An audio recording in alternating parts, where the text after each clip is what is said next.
Hi, Dr. Second Chance here. Hope you're having a great day. Let's talk a little bit about boundaries. You can watch lots of YouTube videos on your family setting boundaries to interact with you when you're in active addiction. But this is going to focus on perhaps you've just finished treatment and now you need to set some boundaries to be successful. So we're going to talk about that.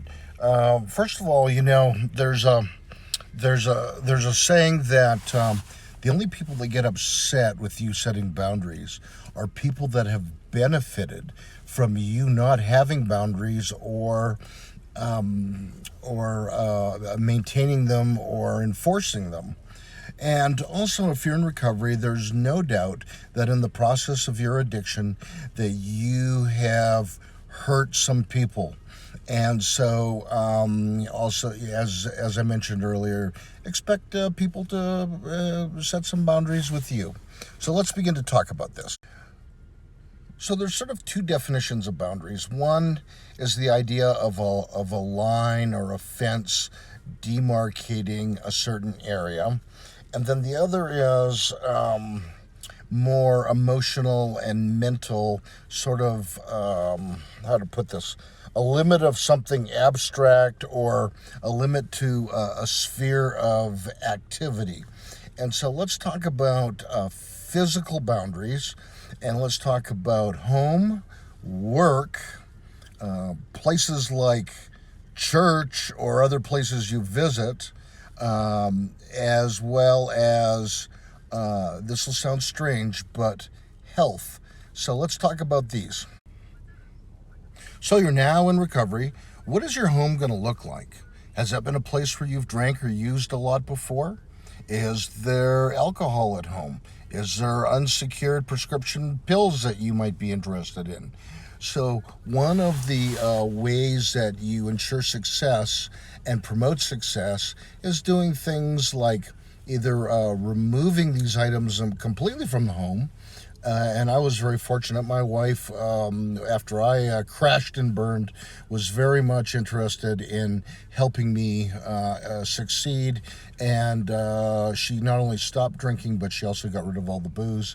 And she locked up her pain pills so I couldn't get to them.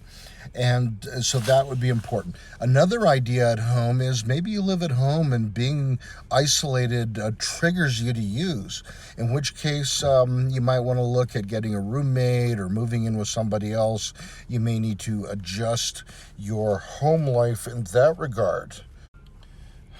Now, what about boundaries with respect to work? Well, if you work as a bartender or maybe as a pot trimmer or at a medical marijuana dispensary, you may find that job just sets you up for failure.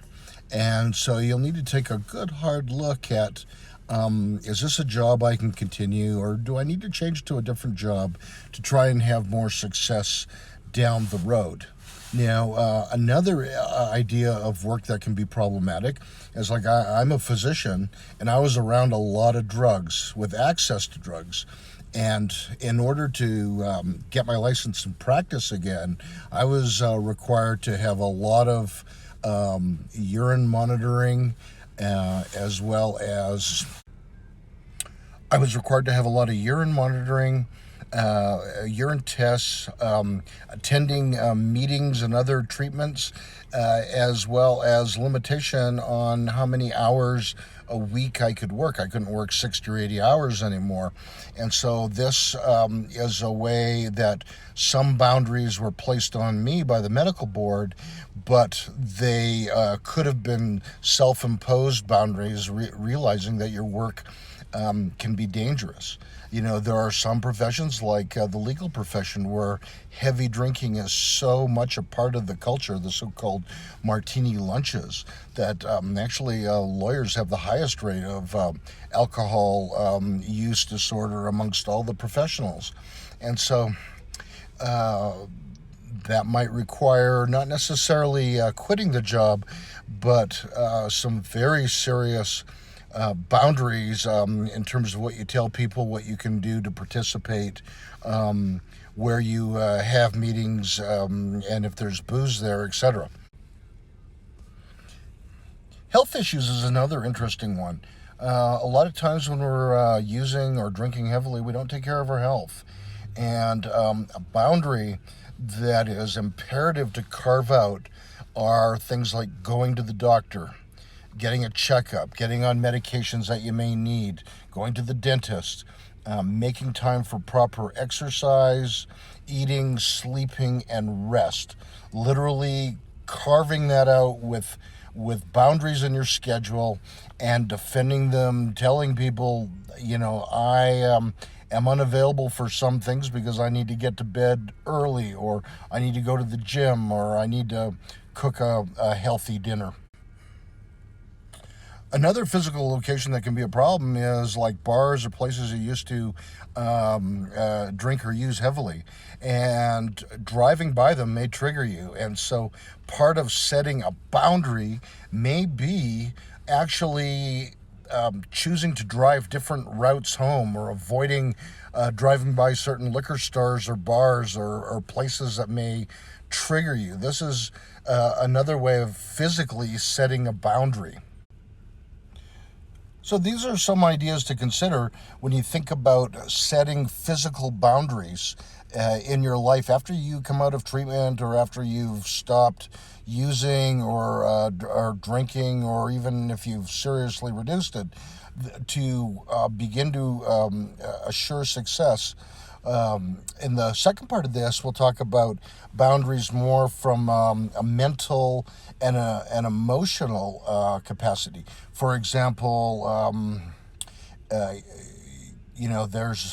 there's people that you are heavy drinkers and users with, and they probably need to have a minor role in your life. You may even not want to have any contact with them.